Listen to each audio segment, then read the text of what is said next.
angka pengangguran menurun, angka kemiskinan absolut menurun.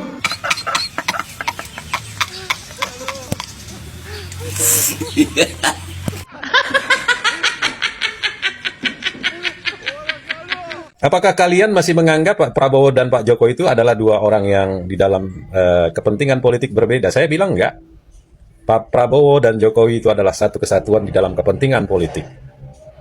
Apa alasan saya? Ketika beliau ke Solo, beliau secara khusus duluan justru mendatangi Pak Jokowi ke rumah kediaman pribadi Pak Jokowi. Pak Prabowo justru menunjukkan secara simbolik kepada masyarakat, secara politik, hubungan beliau dan Pak Jokowi itu masih terjalin bagus.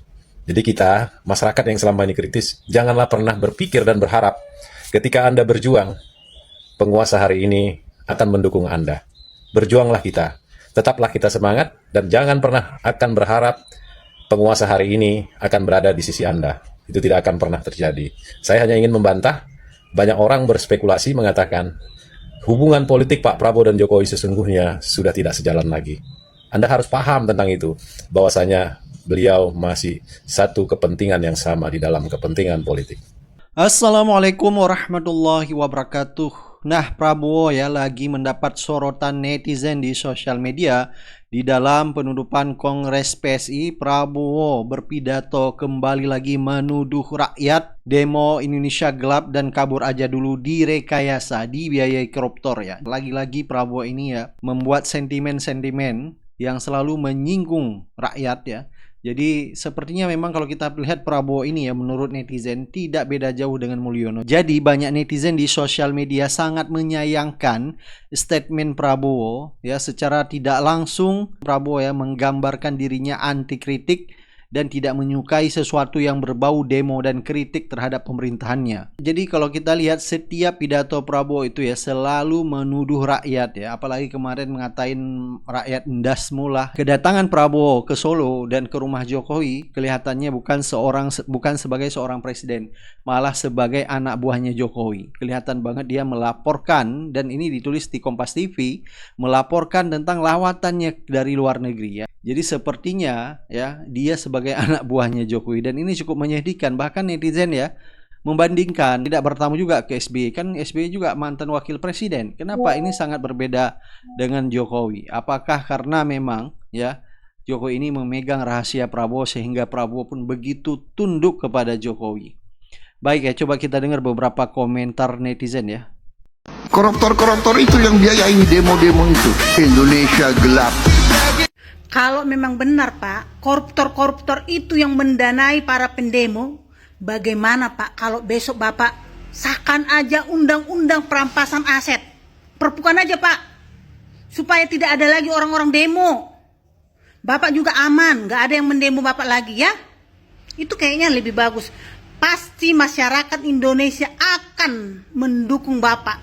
Dan saya sendiri akan mengakui Bapak adalah presiden yang terbaik sepanjang masa kalau Bapak bisa mengesahkan undang-undang perampasan aset. Gak perlu Pak melalui DPR, melalui Bapak Presiden aja, langsung perpukan aja ya Pak ya. Indonesia gelap. Indonesia gelap. Sorry ya. Indonesia gelap. Kabur aja deh. Lo kabur aja loh. Emang gampang lo di situ, di luar negeri, di mana lo? Lo dikejar-kejar di situ lo. Ya, kirain macan, taunya keberlanjutan. Coba, gimana nggak makin gelap nih begini? Iya. Ya kirain mau mengerti gitu keadaan masyarakatnya di bawah kayak gimana gitu. Iya. Yang miskin makin banyak, pengangguran merajalela, yang tinggal di kolong jembatan makin bejibun. Iya. Daya beli masyarakat melemah, bahan pokok mahal, koruptor merajalela. Sekalinya ditangkap, ringan banget hukumannya.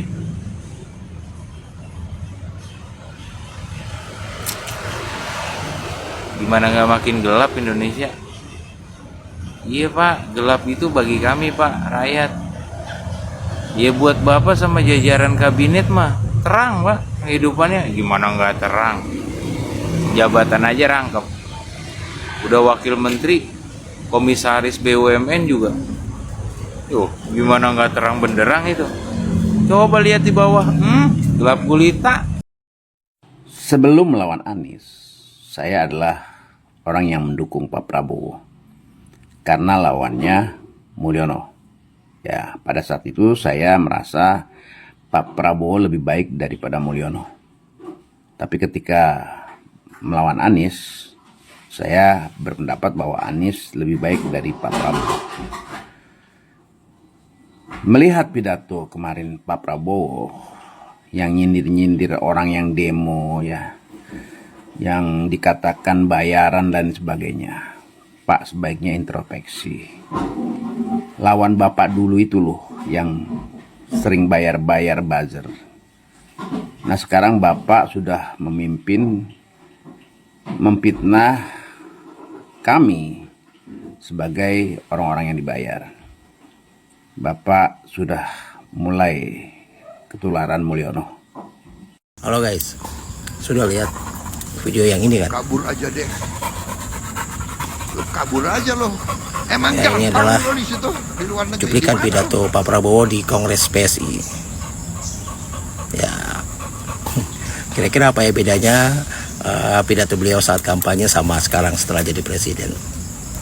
Masih dengan gaya yang sama, kata-kata yang sama, kalimat yang sama, dengan kata-kata lu gitu ya.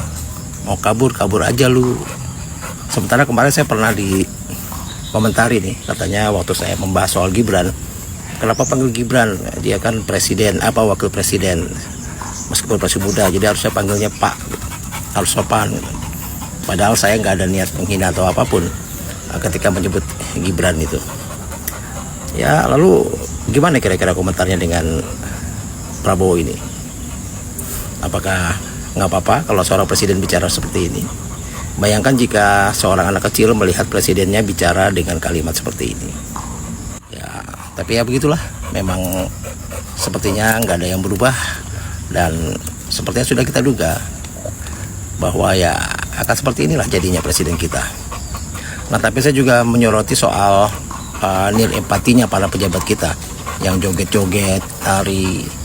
Ya oke lah, itu memang acara happy-happy. Tapi apakah sebagai pejabat publik nggak berpikir soal etika seorang pejabat gitu? Kira-kira kalau zamannya Pak Harto pejabat seperti ini kena hukum nggak ya? Ya bayangkan saja di tengah kondisi rakyat yang susah cari kerja, pengangguran di mana-mana, ya mereka sibuk pesta, menari, ceria, seolah masa bodoh dengan kesulitan rakyat. Ya karena mungkin buat mereka ya penting sekarang kumpulkan uang sebanyak-banyaknya, begitu pemilu tiba tinggal tebar bansos dan pasti kemenangan akan di tangan. Kan begitu? Salam. Di Kongres PSI, Prabowo tuduh demo Indonesia gelap dan kabur aja dulu tuh direkayasa. Bahkan dia bilang semuanya dibiayai oleh koruptor-koruptor itu. Mungkin Pak Presiden kita yang terhormat ini lupa kalau keadaan ekonomi kita itu emang lagi genting. Pengangguran di mana-mana. Belum lagi kita tahu susahnya nyari kerja di Indonesia. Ada wanita lulusan UGM dan dia cum laude, itu lebih milih buat kerja di Australia jadi cleaning service dengan gaji yang lebih besar daripada harus kerja di Indonesia dengan gaji yang ya standar UMR. Jadi gimana yang bilang Indonesia nggak gelap? Gue sebenarnya ada nggak suka kalau apa-apa tuh alasannya dibayar. Seakan-akan rakyat itu semuanya tuh dibayar gitu Pak. Jadi gimana? Apa solusinya? Bahkan di saat orang lain susah nyari kerja, Bapak malah bagi-bagi jabatan sama wamen-wamen. Udah jadi wamen, dikasih komisaris juga. Jadi orang-orang pintar di negara kita fungsinya buat apa Pak? Lulus capek-capek, cum laude, di universitas ternama mahal-mahal, buat apa? Jadi jangan salahin orang-orang yang lagi berusaha keras buat kerja di luar negeri karena menurut mereka yaitu buat merubah kehidupan mereka jadi yang lebih layak dan ya seenggaknya lebih dihargain daripada di negara kita. Jadi ya jangan remehkan orang-orang yang emang mau kabur aja dulu. Ada orang-orang yang berperan sebagai orang pintar. Yang disebarkan adalah pesimisme. Indonesia gelap, kabur aja deh. Lu kabur aja loh. Emang gampang lo di situ, di luar negeri, di mana lo? Lo dikejar-kejar di situ lo. Dan ternyata memang ini adalah rekayasa. Ini dibuat-buat. Ini dibayar.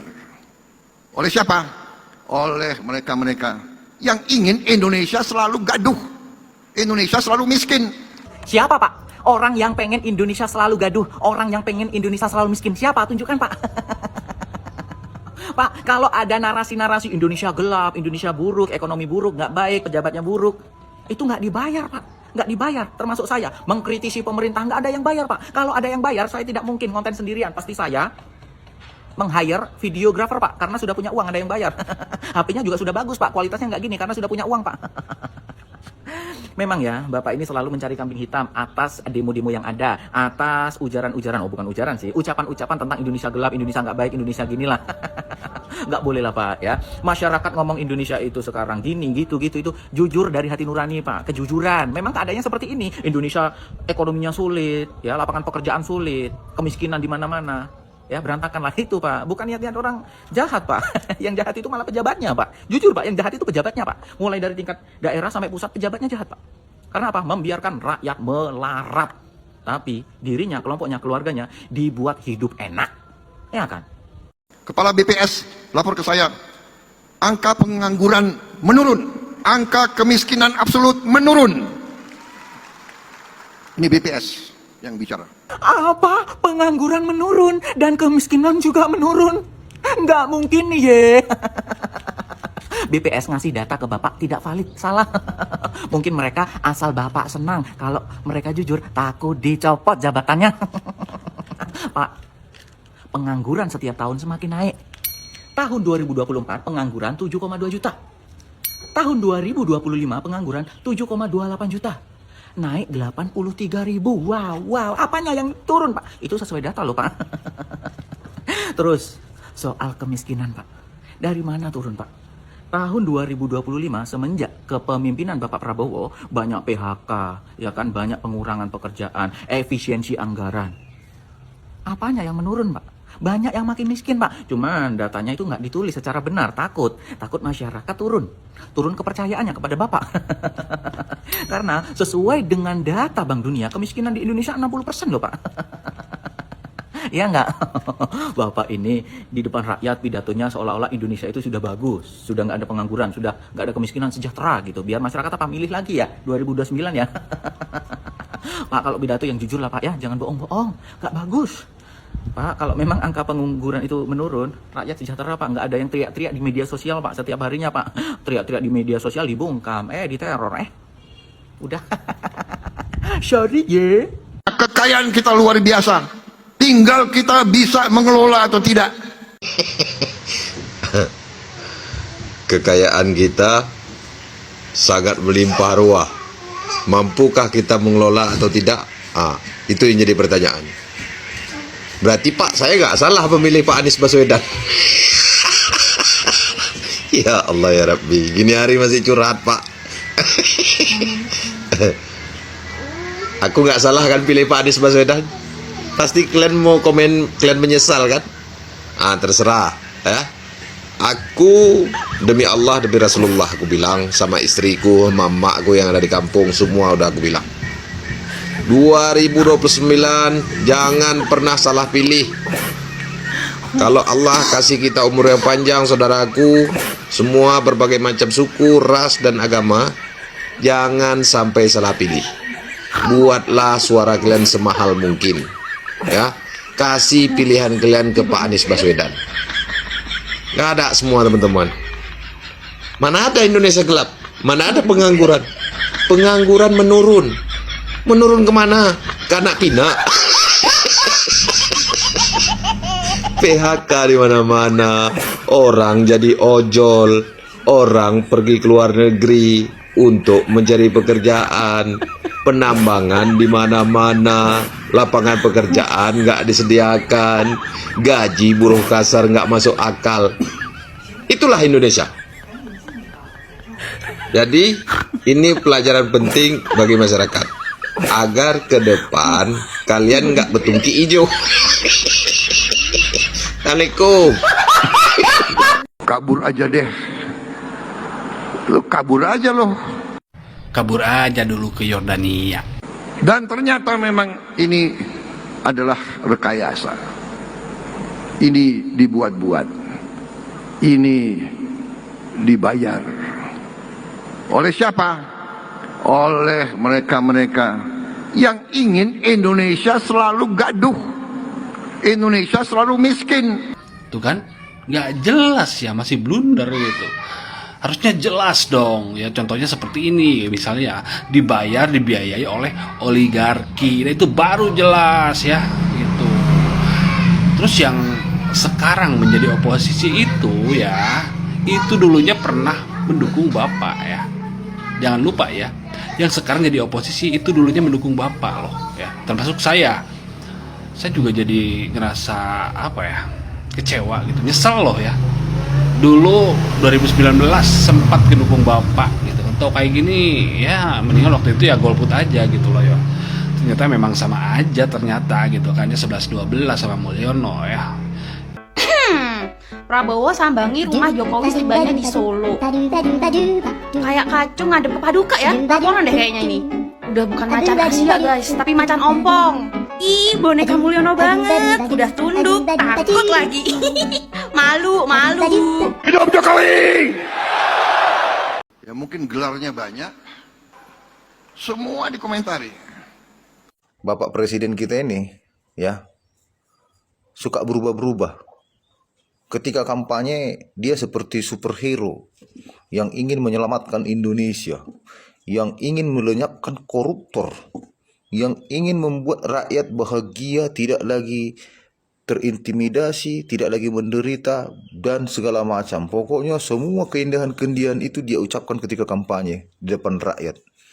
Nah, setelah dilantik, di depan menteri-menterinya beda lagi. Ketika dia pidato di depan menteri-menterinya, ya, hei kamu para koruptor yang merasa mencuri uang negara, tolong kembalikan. Nah, kalau dia pidato lagi di depan koalisinya beda lagi. Seperti komedian. Yang ini, seperti yang ini tadi di penutupan PSI ini. Cukuplah Pak, 1 periode Bapak. Cukuplah. Enggak benar, enggak pantas.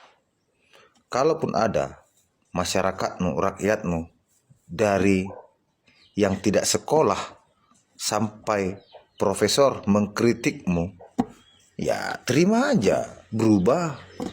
Justru kalau ada orang-orang pintar ya yang membaca langkah-langkahmu atau gerak-gerikmu, ya ajak dia berkolaborasi,